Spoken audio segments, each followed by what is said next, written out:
On a déjà tous entendu ce conseil qu'il fallait travailler dur pour réussir et il y a beaucoup de gens qui ont un très grand succès sur cette planète qui donnent régulièrement ce conseil. Je pense particulièrement à Elon Musk. And then just work like hell. I mean, you just have to put in, 80 to 100 hour weeks every week. Mais d'un autre côté, vous avez aussi beaucoup de gens, spécialement dans le monde francophone, qui défendent le contraire, c'est-à-dire qui disent qu'on n'a pas besoin de travailler dur pour réussir.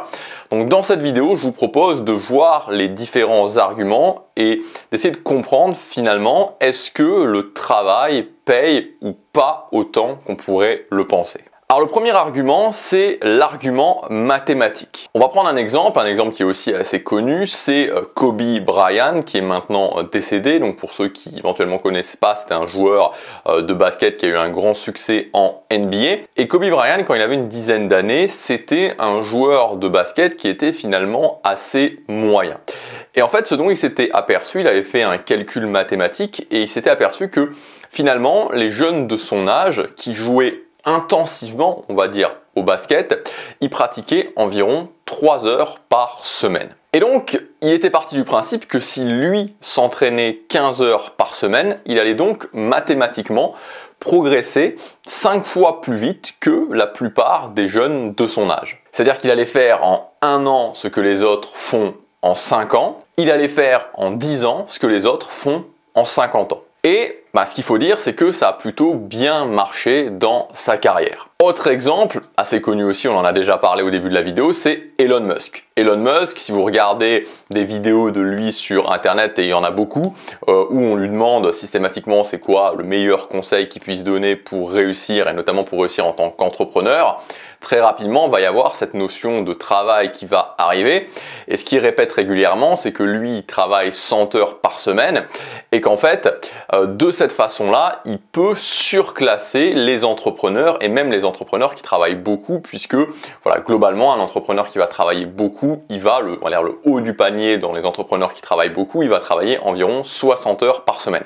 Donc, chaque semaine, il fait 40 heures de plus que le haut du panier des entrepreneurs qui travaillent beaucoup. Ce qui veut dire très concrètement, très mathématiquement, qu'en 31 semaines, il fait ce que l'autre personne va faire en 52 semaines, soit environ 20 semaines de gagné par an. Donc ça, c'est l'argument mathématique et l'argument mathématique, il est comptablement juste. Mais évidemment, à cet argument mathématique, on va lui opposer un autre argument. Cet autre argument que vous avez déjà très certainement entendu, c'est le fait qu'on peut travailler 40 heures et être efficace et on peut travailler 100 heures et ne pas être efficace. Donc la notion de travailler efficacement.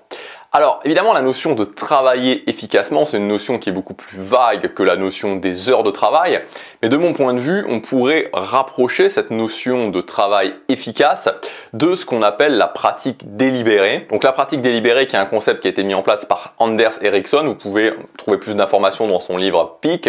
Donc même si cette pratique délibérée elle comprend évidemment de nombreuses compétences, globalement c'est ce qu'on peut rapprocher d'un travail efficace quand on a un but précis. Donc une pratique délibérée, donc la pratique délibérée, plutôt c'est une pratique avec un objectif clair et voulu, qui comprend la notion de stretching et donc d'inconfort, avec une régularité maîtrisée, avec une notion de feedback et avec des étapes très précises. Donc comme vous pouvez le constater, c'est une pratique qui est très structurée. Et l'inverse de cette pratique délibérée, c'est la pratique naïve. Donc la pratique naïve, c'est le fait de se dire, je vais aller à la salle de musculation 4 fois par semaine, sans plus de détails que ça, ou avec juste un entraînement, mais sans plus de détails que ça. Je vais cuisiner tous les jours, sans plus de détails que ça. Et donc par rapport à cet argument de l'efficacité, la question qu'on peut quand même se poser, assez logiquement, c'est de se dire, est-ce que je peux raisonnablement travailler 100 heures par semaine sans jamais me demander si le travail que je fais est efficace ou pas? C'est-à-dire que l'argument qui est souvent donné pour ce travail efficace, voilà, c'est de se dire je peux travailler mon anglais 30 heures, 40 heures ou 50 heures par semaine et que ce ne soit pas du tout efficace et donc finalement que ce soit moins intéressant que simplement travailler mon anglais 1 heure par jour. Mais la réalité, c'est que ça, c'est une illusion.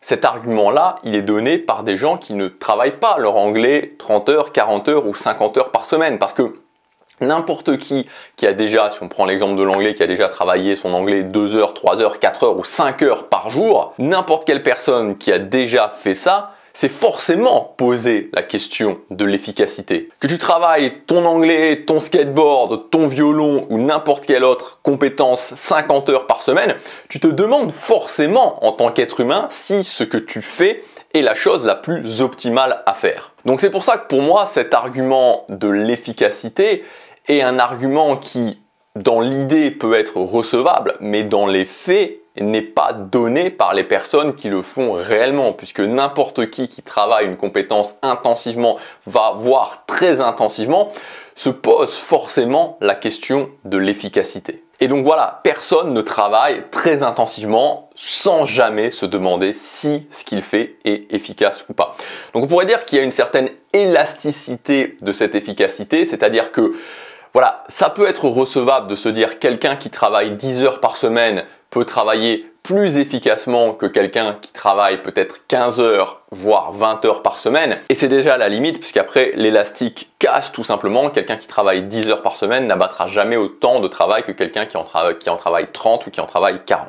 La troisième notion, je pense qui est quand même intéressante de prendre en compte, c'est évidemment la notion de progressivité. C'est-à-dire qu'il y a une progressivité dans le travail qu'on est capable de faire. C'est-à-dire que si aujourd'hui je veux courir un marathon, qui représente, si je ne dis pas de bêtises, environ 42,5 km, et que j'ai jamais vraiment fait de course d'endurance, c'est évident que je ne vais pas commencer à m'amener, voilà, et commencer à courir 42,5 km. Ouais, je sais pas, je suis pas un professionnel je suis pas un coach de course de fond, mais j'imagine qu'on va commencer à courir sur des plus petites distances. On va commencer à habituer son cœur à faire des courses de fond, à faire de l'endurance, ses muscles aussi. On va peut-être courir pour commencer 5 km ou peut-être 10 km, mais très certainement pas 42,5 km dès le départ. C'est pareil quand on travaille, c'est-à-dire que quand on travaille, si aujourd'hui je ne suis pas forcément habitué à travailler, il n'y a aucun intérêt à me dire, en tout cas à travailler d'une façon assez intense, il n'y a aucun intérêt à me dire je vais travailler 100 heures par semaine. Et enfin, quatrième notion, c'est la notion de balance de vie. Et ça, je pense que c'est intéressant de se dire que tout le monde n'a pas envie de travailler 100 heures ou même 60 heures par semaine. Et c'est très bien finalement, c'est-à-dire qu'il y a des gens, on a tous des balances de vie différentes, on a tous, donc la balance de vie, c'est le temps que je vais consacrer à mon travail, le temps que je vais consacrer par exemple à l'entretien de mon physique, le temps que je vais consacrer à ma vie sociale, ma famille, etc. etc. Et on est tous différents par rapport à ça. Et finalement, il n'y a pas vraiment de problème de se dire que j'ai pas envie de travailler même sur mes objectifs pendant 100 heures par semaine. Voilà, moi je sais, typiquement, voilà, moi je sais que j'ai une limite et je sais que je ne travaille pas sur mes objectifs 100 heures par semaine. J'ai déjà essayé différents niveaux d'intensité et je sens qu'au bout d'un moment, ça me saoule quoi, voilà, tout simplement, au bout d'un moment ça me saoule, j'aime bien travailler, j'aime bien notamment avoir des matinées vraiment. Quand je dis matinée, c'est vraiment voilà, de 5h30 jusqu'à midi, vraiment bien intense. Et après, l'après-midi, je suis beaucoup plus relax, je prends un petit peu plus mon temps. Ça ne veut pas dire que je fais rien, mais ça veut dire que voilà, ça dépend des périodes aussi, mais je ne suis pas à fond, 100% focus, et voilà, tout le temps, toute la journée, pendant 100 heures par semaine. Ça ne me convient pas. Donc voilà, donc je pense qu'au final, ce qui est surtout important, c'est aussi de trouver son rythme à soi. Donc voilà pour selon moi pour cette question. Est-ce que le travail paye? Moi, je répondrai à cette question en disant que oui, selon moi, le travail paye et que si aujourd'hui je décide de travailler mon anglais 10 heures par semaine, je prends l'anglais mais ça pourrait être la guitare, j'aurai forcément plus de résultats à la fin de l'année que quelqu'un qui travaille son anglais ou sa guitare ou son violon 1 heure par semaine. Parce qu'à un moment donné, il y a l'accumulation des heures de travail et comme on l'a vu, oui, l'efficacité rentre en compte, mais il y a premièrement cette notion d'élasticité de l'efficacité, c'est-à-dire que même en étant très efficace, je peux pas être plus, je veux dire à un moment donné, je peux pas non plus rattraper un nombre d'heures de travail suffisamment conséquent. Alors, je mettrai un bémol par rapport à ça. Oui, effectivement, il y a certaines activités qu'on pourrait dire sont des activités, moi j'appelle des activités de type jackpot, où il y a une notion de timing, où il y a vraiment quelque chose qui va faire la différence. Et donc là,